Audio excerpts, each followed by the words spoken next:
그래서 많은 사람들이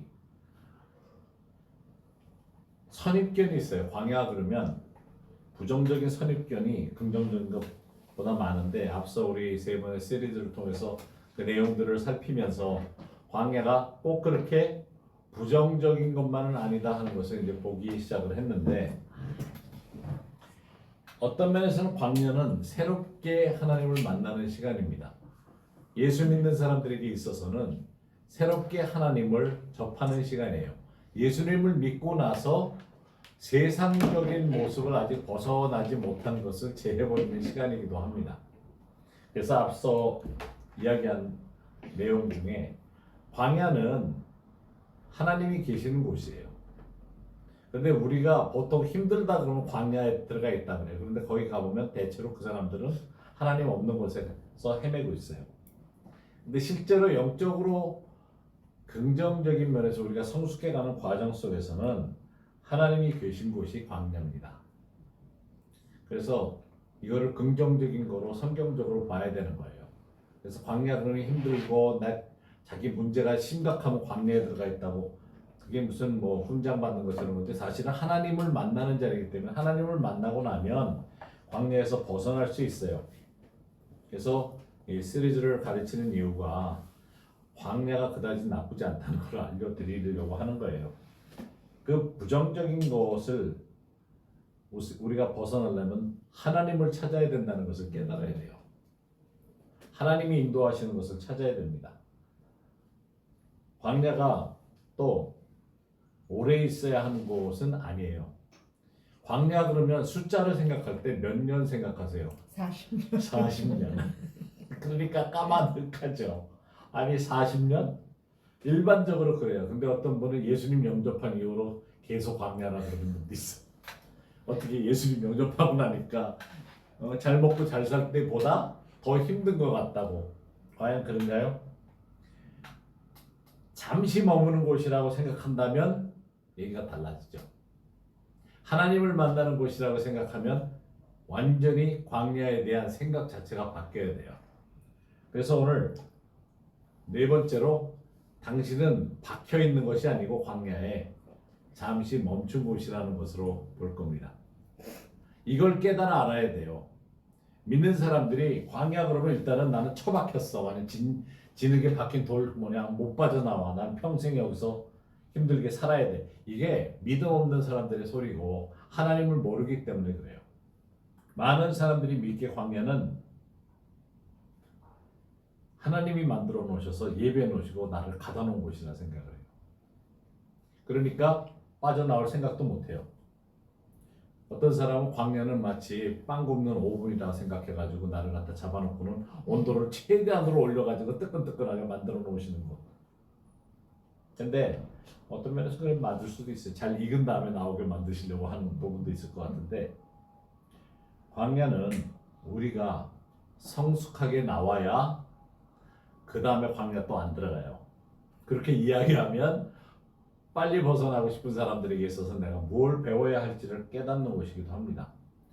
40년이라는 것은 물론 성경에 이스라엘 민족이 40년이라는 광야 생활을 했기 때문에 아이고 나 지금 들어가 있는 광야가 앞으로 40년 동안, 이게 아니고 40년의 일을 사실 하나님이 40년을 물론 아셨어요. 결과적으로는 아시고 있었지만 하나님이 이스라엘 민족에게 기회를 주시죠. 기회를 주셔요. 40년을 굳이 거기서 보내지 않아도 되는 기회를 주십니다. 그래서 그 내용을 오늘 볼 건데, 하나님이 계획해 놓으신 것을 거역하고 하나님이 나를 성숙하게 이끌고 가려고 그러는 자리에서 하나님의 말씀을 들었는데도 불구하고 순종을 하지 않으면 40년 헤매요. 이스라엘 민족이 그랬어요. 그래서 우리 각자 한번 돌이켜 봐야 됩니다. 근데 많은 사람들이 하나님은 내가 태어나는 순간에 너는 43년짜리, 너는 광야 생활 63년짜리, 너는 뭐 5년짜리 이렇게 만들어 놓고 계신 게 아니라는 거예요. 특히 광야는 영적인 성숙을 가져올 수 있는 곳이라 생각하면 사실은 굉장히 귀한 자리일 수 있어요. 그래서 광야를 단순히 나는 시험 받는 곳이다 생각만 해서는 안 된다는 거죠. 근데 시험하는 곳인 건 맞아요. 그런데 시험의 목적이 떨어뜨리기 위한 것이 아니라 그 시험을 통해서 다음 단계로 올라가게 해주시는 자리라는 걸 알아야 되는 거죠. 그 목적의 차이가 있어요. 내가 생각하는 건 하나님께서 나를 여기에 가둬 놓고는 이게 시험 통과 못해서 계속 여기서 해명을 만드시려고 한다 생각을 하지만 그렇지 않다는 거죠. 여러분들 어떤지 모르지만 그 시험 볼 때 똑똑한 애들 항상 빨리 나는 3번 하고 있는데 이미 50번 다 하고선 갖다 내고서 먼저 나가는 얄미운 애들 있잖아요. 꼭 한두 명씩 있어요. 밤마다. 이게 시험 같아요. 광야 생활이에요. 내가 50번을 1년에 한 문제씩 하게 되면 50년 걸리는 거고 3분 만에 50문제 다 하면 3분 만에 나올 수 있는 곳이에요. 그래서 오늘 광야에 대한 거 신명기 1장 6절 말씀 먼저 함께 읽도록 하십시다. 우리 하나님 여호와께서 호렙산에서 우리에게 말씀하여 이르시기를 너희가 이 산에 거주한 지 오래니. 자, 이 말씀 보면 이스라엘 민족이 먼저 나와요. 나왔는데 너희 이미 여기 나와 있는 지 오래됐다 그래요. 이때가 2년 됐을 때예요. 하나님께서 오래됐다 그러시는 기간이 2년밖에 안 됐어요. 사실은. 그런데 2년 됐을 때 나오라고 떠나라고 하십니다.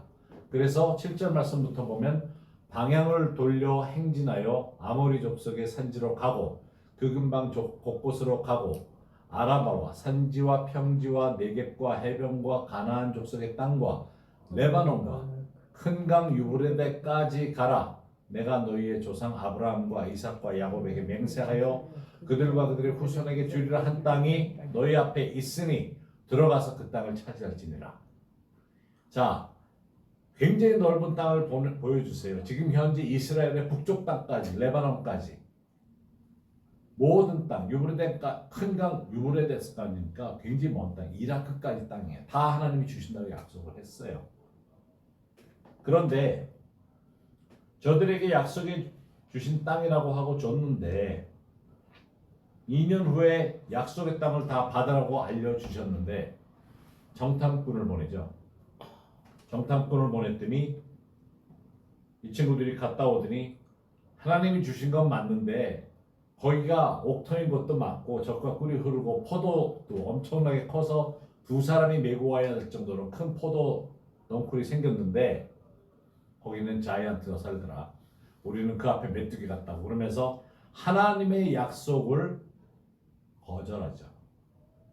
가라 했을 때 순종하지 않아요. 그래서 광야가 저들에게는 힘든 장소로 바뀌는 거죠.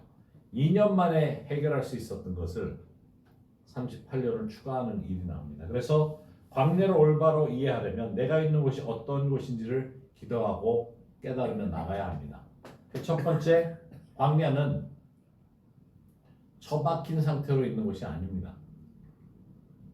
2년 후에 광야를 떠나서 약속의 땅으로 가라고 준비된 땅으로 가라고 하셨는데 이들이 광야에 갇혀서 떠나지 못하는 걸 볼 수 있어요.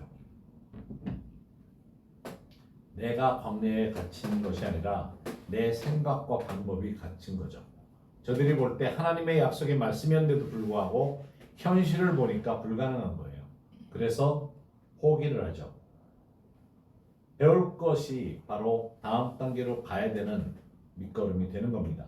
그리고 그 앞에 펼쳐져 있는 것을 얻을 수 있는 기회가 주어진다는 것을 알아야 합니다.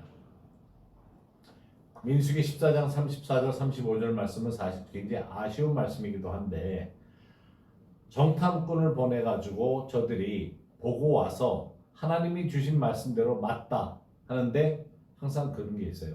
하나님이 주신 말씀은 다 맞는데 그런데 영어로 하면 but 하면 그 다음부터는 부정적이에요. 그러나 하면 그 다음부터는 부정적이에요. 하나님이 해주신 거 다 맞는데 그런데 하면 그때부터는 긍정적인 걸 못 봐요. 이 말씀도 보면 정탐꾼들이 가서 40일 동안 그렇게 하고 돌아와서 심지어 포도 송이까지도 두 사람이 메고 왔잖아요. 그런데 그것보다도 거기에 우리가 가서 절대로 전명할 수 없다.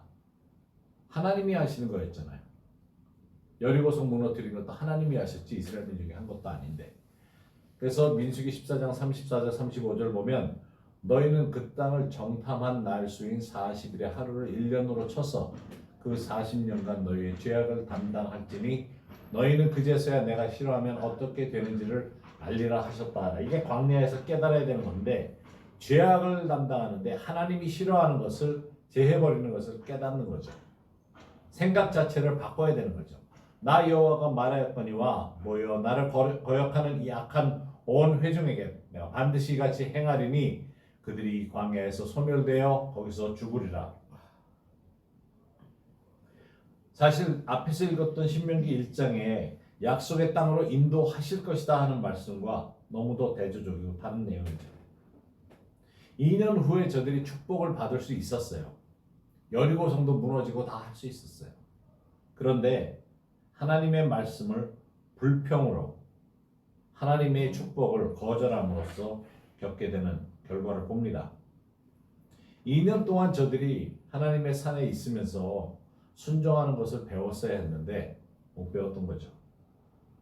그래서 40년간 세월을 통해서 순종하는 것, 내 생각, 방법을 제해버리고 주님만을 바라보는 그것을 배워야 했던 겁니다. 만약 우리가 지금 광야 생활에 있다 그러면 내가 제해버려야 될 것을 제해버리지 못하고 산다면 약속으로 주시는 것을 못 받게 된다는 것을 이해해야 됩니다. 순종하는 삶을 살고 있는지. 그래서 열왕기상 28장 8절에 이제 너희는 온 이스라엘 곧 여호와의 회중이 보는 데서와 우리 하나님이 들으시는 데에서 너희 하나님 여호와의 모든 계명을 구하여 지키기로 하라. 그리하면 너희가 이 아름다운 땅을 누리고 너희 후손에게 끼쳐 영원한 기업이 되게 하리라. 자, 풍요로운 것을 누리겠다고 기도 많이 해요.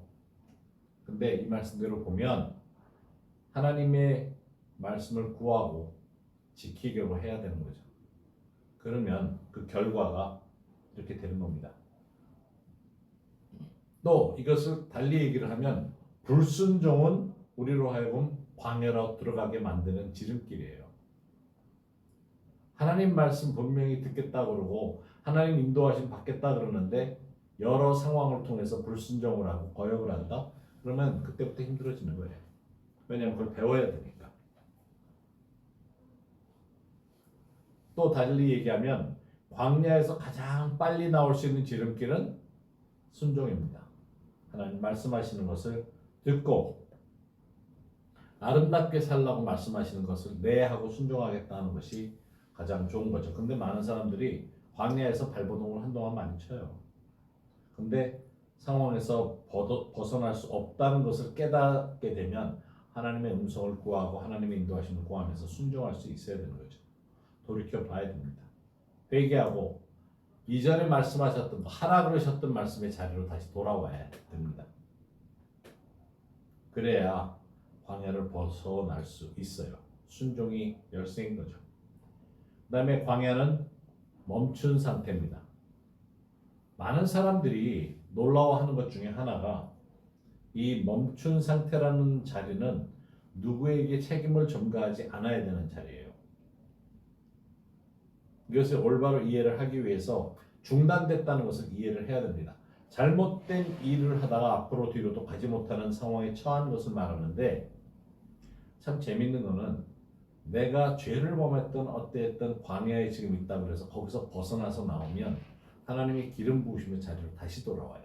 놀랍게도 내가 손을 얹었는데 치유함이 나타나요. 놀랍게도 하나님의 음성이 들리고 놀랍게도 내가 이전에 쓰이던 자리로 다시 돌아옵니다. 그것이 하나님의 은혜예요. 하나님은 계속적으로 우리를 쓰시려고 그러죠. 창세기 11장 31절 32절 말씀에 이 말씀이 굉장히 흥미로운데 이어지는 말씀이기 때문에 우리가 12장 1절부터의 말씀을 잘 알죠. 아브라함에 대해서 말씀하시는 내용인데 11장 31절 32절이 바로 그 전에 데라가 그 아들 아브라함과 하란의 아들인 그의 손자 롯과 그의 며느리 아브라함의 아내 사례를 데리고 갈대아인의 우르를 떠나 가나안 땅으로 가고자 하더니 하란에 이르러 거기 거류하였으며 베라는 나이가 250세가 되어 하란에서 죽었더라. 자, 가나안에 가던 길에 가는 중에 하란이라는 곳에 멈춥니다. 약속의 땅을 향해서 가던 길에 거기까지 가기가 조금 멀다 보니까 멈추는데 한 가지 우리가 알아야 되는 것이 있습니다. 목적지를 향해서 갈 때 중간에 멈추게 만드는 곳이 있어요. 하나님 분명히 약속해 주셨는데 왜 여기 하란이 재밌는가 하면 원래 데라는 하란 사람이에요. 하란에서 살다가 우르로 이사를 가서 갈대아 우르에서 살다가 아브라함을 낳고 가나안으로 가라는 말씀으로 가는 길에 가보니까 옛날 친구, 가족, 친척 다 있는 거예요. 오랜만에 리유니언을 하고 함께 모여서 파티를 하다 보니까 가나안까지 가기 싫은 거예요. 그런데 여기서 놀라운 것은 아브라함은 가보자 했거든요. 하나님이 말씀하신 게 있어서. 그런데 그 아비가 눌러 앉으니까 결국은 데라는 약속의 땅에 들어가지 못하고 죽게 되죠. 하란에서 죽게 됩니다. 많은 사람들이 안주하려고 하는 것이 있어요. 우리는 특히 이제 크리스찬들이 영적으로 성숙해 가다가 훈련받고 뭔가 깨달음이 있는데 어느 선에서는 나 할 만큼 했어 하는 자리가 와요. 많은 사람들이 거기에서 눌러앉죠. 이제 할 만큼 충분히 했으니까 좀 쉬어도 돼. 중단해도 돼. 나 은퇴할 때 됐어. 뭐 옛날 같지 않아. 옛날 같지 않은가 뭐 어떡하겠어요. 늙었는데. 그런데 그 음성이 사탄으로 오는 것이라고 생각하는 사람들이 많지가 않아요. 나는 할 만큼 했으니까 이제 중단해도 돼. 그러면 죽어요. 죽는 길밖에 없어. 데라가 아브라함과 함께 가나안까지 가는 것에 동참했어요. 그런데 하란에 오니까 할 만큼 했어. 나 나이도 많고 이제 쉴 때가 됐어. 그렇게 하면서 거류해 버려요. 거기서 짐을 다 풀고 사는 거예요. 자, 광야는 이런 부분에 있어서 멈춰서게 되는 지역도 광야인 거예요. 하나님이 가나안까지 가라고 약속을 해주셨는데 이제 할 만큼 했어 할 때부터는 다 힘들어요. 은퇴를 놔두고 은퇴 그것을 놓고만 생각을 하고 있다면 그때부터 힘들어져요. 다른 사람과 비교할 필요 없고 주위 상황과 판단해서 비교할 필요 없고 현재 처한 자리에서 하나님이 주신 이곳이 가나안이고 약속의 땅이고 하라는 일이 있다고 한다면 거기는 광야를 벗어난 축복의 땅으로 들어와 있는 겁니다. 광야에서 우리가 만족을 얻는다는 것은 아니에요. 그러나 광야에서도 만족을 얻으면서 주님이 인도하심의 경험을 할 수 있습니다. 성경의 만족을 얻는다는 의미는 주위의 환경이 변하든 변치 않든 내가 안식을 할 수 있다는 것이 그 이야기입니다. 하란까지 도착해서 가나안을 향해 갔어야 되는데 중간이 너무 편하다 보니까 거기서 죽치고 앉아 있는 거예요. 그렇게 되면 영적으로도 힘들어요.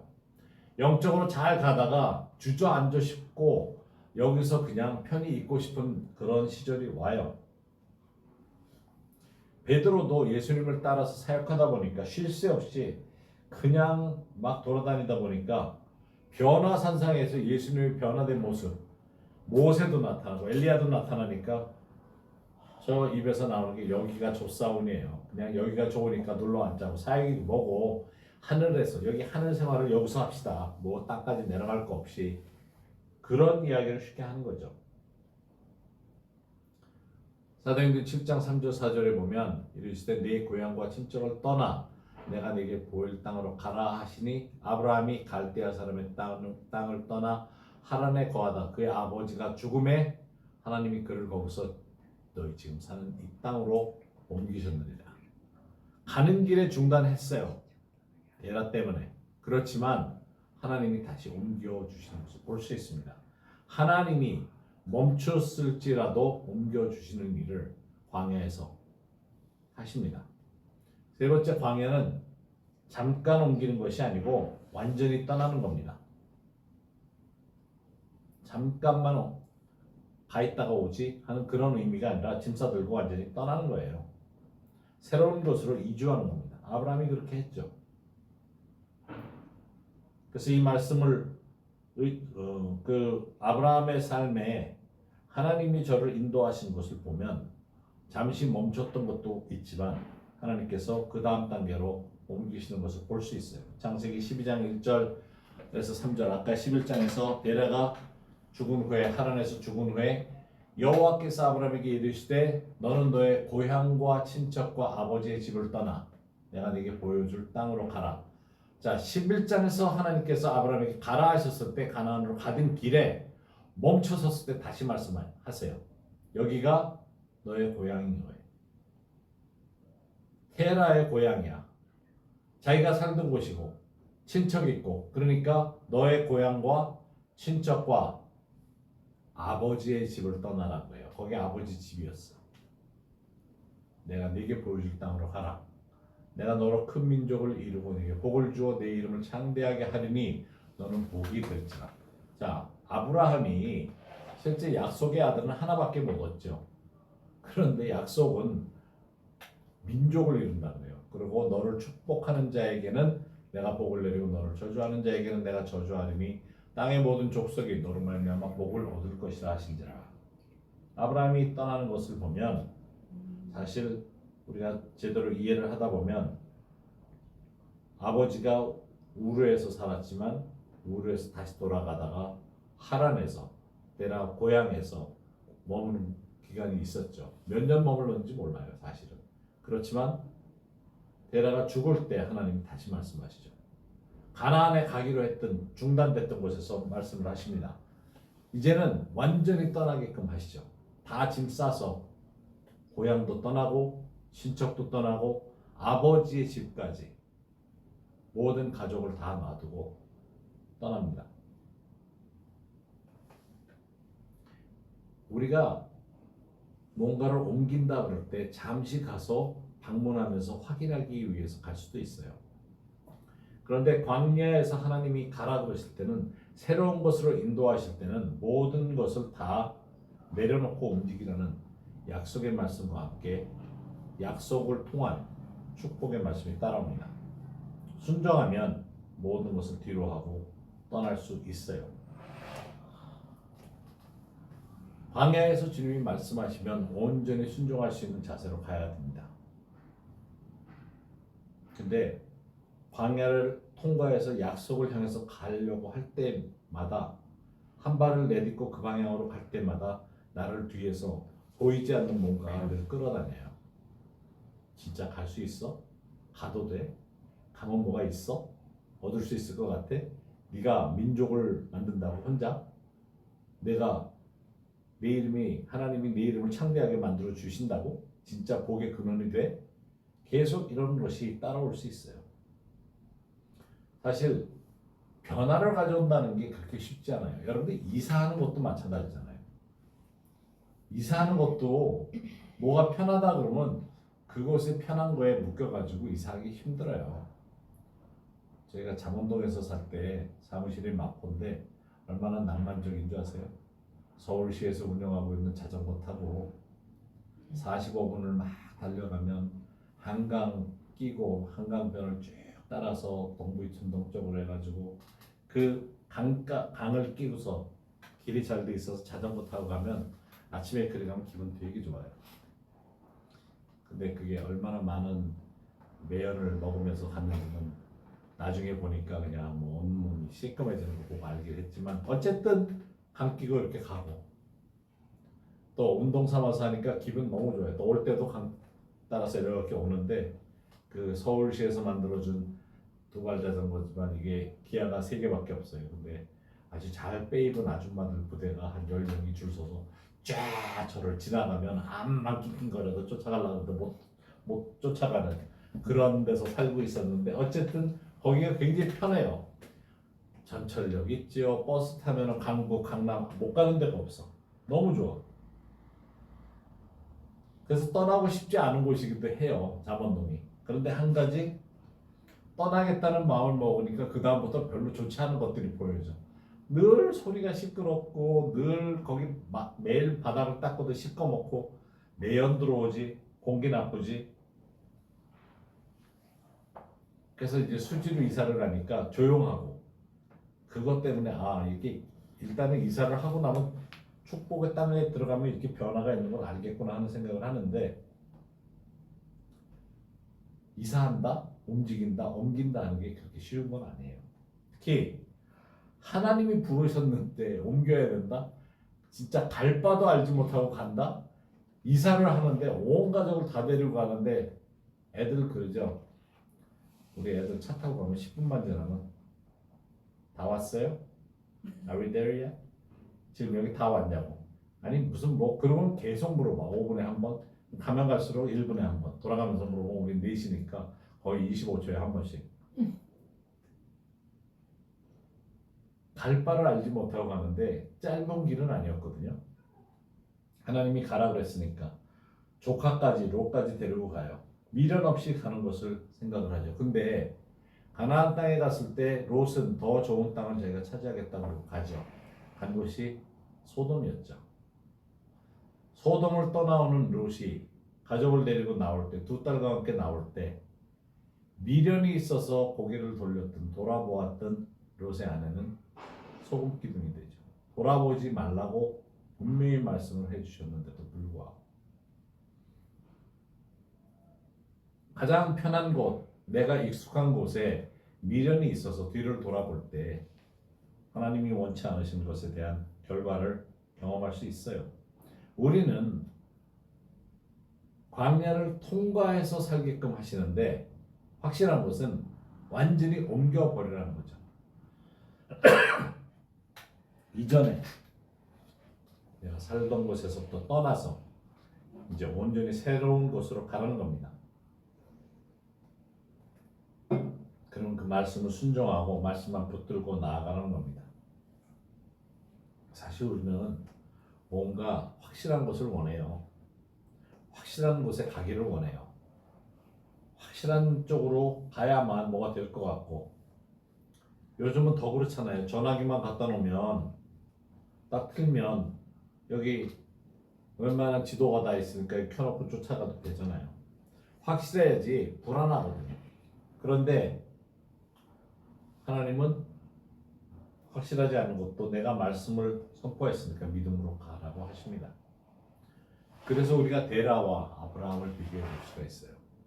데라는 아브라함의 아버지는 하나님이 약속의 땅 가나안으로 가라 그랬을 때도 같이 아들과 움직였지만 중도에 포기한 약속을 얻지 못한 가나안 땅이 아닌 저 멀리 하란에 묻히게 된 거죠. 광야는 때때로 현재 있는 상황이 광야일 수도 있어요. 하나님이 그냥 놔두세요. 그렇다면 그 광야에서 서서히 편해지는 삶을 살아갈 수도 있어요. 그럼 많은 사람들이 그런 얘기를 해요. 왜 하나님은 내게 관심이 없으시지? 말씀 안 하시지? 하나님은 왜 나를 버려두시지? 사실은 그 결과가 불순종의 결과인 것을 깨달아야 합니다. 하나님이 말씀하시면 순종을 해야 돼요. 다시 나를 향해 주시는 약속을 붙들어야 합니다. 가나안에 들어간다 그래서 거저다 주신 건 아니에요. 점령해가는 축복을 얻으라는 거죠. 힘들고 외롭고 괴로운 곳이 광야인 것은 맞아요. 그렇게 생각하는 것이 현실이라면 이제 광야를 벗어나기 위해서 걸음을 시작하셔야 돼요. 순종의 길을 걸으면서 한 걸음씩 나가다 보면 어느 날 내가 광야를 벗어났구나 하는 것을 알게 돼요. 광야는 머무르는 곳이 아닙니다. 그 안에서 약속을 얻는 곳이고 하나님의 손을 붙드는 곳이고 하나님의 손을 붙들고 나면 떠날 수 있는 곳인 것을 깨달아야 합니다. 우리의 삶이 힘들 수 있어요. 그러나 광야를 벗어나라고 말씀하시는 축복의 약속의 말씀을 붙들고 나가도록 하십시다.